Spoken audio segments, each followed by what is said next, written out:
Oi, gente, tudo bem? Primeiro eu queria agradecer o convite para falar desse tema que eu sou fãzaça, que é a rinomodelação. Os tópicos que eu vou abordar aqui são como é feito o procedimento, quais as principais diferenças entre rinomodelação e rinoplastia e quais as possíveis complicações. Então vamos lá para o primeiro. Como é feito o procedimento? A gente usa um gel, que é o ácido hialurônico, e aplica em alguns pontos específicos do nariz. As principais diferenças entre a rinoplastia, que é a cirurgia plástica, e a rinomodelação, que é esse procedimento que eu acabei de falar, são durabilidade. A rinomodelação dura 1 ano e a rinoplastia é uma cirurgia que dura, né? Reversibilidade. Com o ácido hialurônico você tem essa possibilidade de reverter, não só porque dura 1 ano, mas também porque de repente você não tenha gostado de alguma coisa, tem uma enzima que chama hialuronidase e a gente aplica para tirar o ácido hialurônico. Outra forma também, a gente pode fazer furinho, apertar, ele sai por essa extrusão mesmo. Bom, a rinoplastia não tem como não tem como ter reversibilidade. Sobre a durabilidade, ao meu ver, e a reversibilidade, no meu ponto de vista, é uma característica muito boa, por incrível que pareça, porque às vezes as pessoas falam, mas faz uma cirurgia que já dura para a vida toda. Hoje, o que a gente acha belo no nariz, por exemplo, na mulher, é ter, vou falar um dos parâmetros, que é ter esse ângulo nasolabial um pouquinho maior que 90 graus, enfim. E no homem, esse ângulo nasolabial ser reto, né, ser de 90 graus, hoje isso é bonito. Mas e daqui 20 anos, será que esses, entre aspas, né, padrões vão ser bonitos ainda? Então, ter essa reversibilidade é muito interessante, né? Bom, sobre o tempo de recuperação. A rinomodelação, você já faz, o paciente sai já pronto, vai trabalhar, enfim, super tranquilo. Na rinoplastia tem que dar um tempo, fica com aqueles hematomas enormes, enfim. E o resultado final? Na rinomodelação, a gente imediatamente, você já consegue ver bem como ele ficou. Claro que não é o resultado final, mas já dá super pra saber como vai ficar. E a rinoplastia, tem cirurgiões que falam que para você ver o resultado final mesmo é com 1 ano, né? Então, tem que ter um pouco de paciência. E as indicações. A rinomodelação, apesar de eu ser super apaixonada por esse procedimento, tem suas limitações. E uma delas é isso, indicações. Para que ela serve? Para aquele nariz que tem um ossinho aqui no dorso, para quem quer dar uma afinada leve na ponta e quem quer arrebitar também a pontinha aqui do nariz. A rinoplastia serve para tudo isso e também para aqueles casos de quando a asa nasal ela é mais alargada, nariz negroide. Então, isso aí é mais interessante a rinoplastia. A rinomodelação não vai tratar isso, tá?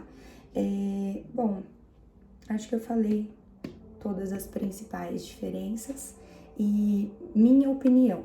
Eu adoro a rinoplastia também, quando ela é bem feita, eu gosto muito. A gente tem que entender qual é o perfil do paciente, né? Ele é um perfil mais... ele tem um evento, por exemplo, vai casar daqui 2 meses, não dá pra fazer rinoplastia, né? Ele tem um perfil de mais assim, não, eu sei o que eu quero, é isso que eu quero, tem certeza mesmo, tá seguro nisso, vai pra rinoplastia então, né? Então, a gente tem que entender tudo isso. Tem que entender qual é o estilo de vida da pessoa, por exemplo. Eu não posso parar no meu trabalho 1 semana, ficar em casa toda roxa. Não quero isso, não posso, não quero fazer cirurgia também. Então, a gente tem que entender as necessidades de cada um, né? Bom, sobre as possíveis complicações. Eu vou falar das mais leves até as mais graves. As mais leves, inchaço local, hematoma, isso pode acontecer, né?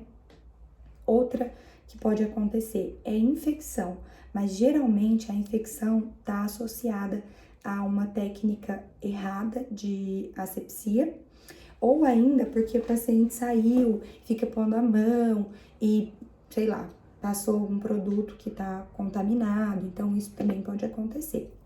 Agora eu vou falar dos mais graves, que é isquemia, necrose e cegueira. Sim, também pode acontecer tudo isso, mas a gente não pode esquecer que a rinomodulação é completamente técnico-dependente. Então, depende da técnica que eu, né, injetor, estou fazendo, que eu estou usando, né? Isso diminui muito o risco de qualquer complicação. Por que pode acontecer isquemia?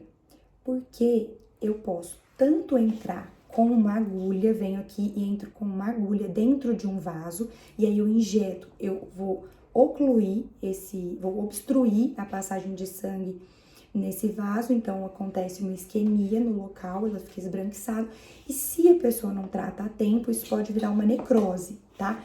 Outra coisa também pode acontecer, grandes volumes colocados de uma vez, ou até num lugar errado, podem apenas assim comprimir o vaso, não teve oclusão, mas está comprimindo, isso da isquemia.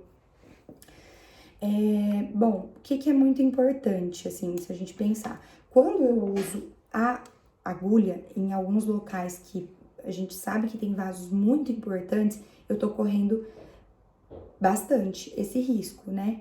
De entrar dentro de um vaso, porque assim, vamos falar, a gente sabe que tem anatomia, a gente estuda anatomia, mas existem vários tipos, tem muitas variações anatômicas, e aí tem pessoas que o vaso atravessa aqui, tem gente que ele passa nas duas laterais, então a gente não tem muito como prever como é a anatomia de cada pessoa. A forma mais segura para fazer esse procedimento é quando a gente pega uma cânula.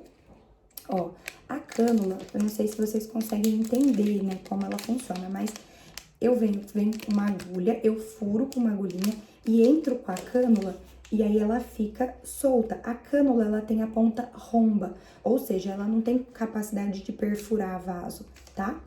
E daí eu coloco no local que eu quero, né? Isso não exclui a possibilidade, eu usando cânula, não exclui a possibilidade de ter uma isquemia, porque a pessoa pode injetar muito e em cima do vaso. Então, por isso que é muito importante a gente ter uma boa noção de anatomia da região. Eu vou mostrar aqui nesse livro, eu vou mostrar aqui só rapidamente, assim, para vocês entenderem. Tem um vaso aqui bem importante que passa na região lateral do nariz, ó, aqui é a facial, e aqui nessa região, tá vendo que não é bem em cima daqui, bem retinho aqui no meio? Ele passa mais na lateral. Então, obviamente que eu nunca vou ficar injetando aqui na lateral, para correr o risco de pegar esse vaso. E outra coisa, notem o tanto que é importante esse vaso, porque esse mesmo vaso que tá aqui, ele faz comunicação com o olho. Então, se eu obstruir uma região aqui, eu posso causar cegueira no paciente. Então, é muito, muito, muito importante que esse procedimento seja feito com alguém que saiba o que tá fazendo, né? Bom, era isso que eu queria mostrar aqui. Eu acho que, assim, de complicações, as principais são essas mesmo. E, realmente, assim, a gente vê muitos casos de complicações, de ver na internet, né? Mas teve necrose, mas o que eu falo é sempre o seguinte, isso é completamente injetor dependente. Então, a pessoa fala às vezes, nossa, eu fiz Botox, mas Botox não é pra mim. Mas como não é pra você? Porque assim, não é que a gente compra um frasco, não é um produto, a gente tá falando sobre um serviço, né? Então, a gente pega um Botox e entregar na mão de uma pessoa, ela pode fazer uma coisa completamente diferente do que eu entregar na mão de outra pessoa. Então, não é que o Botox não é para você, é que às vezes a técnica utilizada não foi interessante no seu caso, tá? E assim, é a mesma coisa com a rinomodelação. Sempre eu friso, falo aqui, mas a rinomodelação é 1000% injetor dependente, tá? Eu falo que é uma obra de arte, que a gente vai, esculpe, fica moldando e tem resultados, assim, impressionantes. Eu gosto muito mesmo. É isso. Se vocês tiverem alguma dúvida, eu posso esclarecer com outro vídeo. Como foi a primeira vez que eu tô dando aula aqui pra vocês, eu tentei fazer de uma forma mais dinâmica, né, mais didática.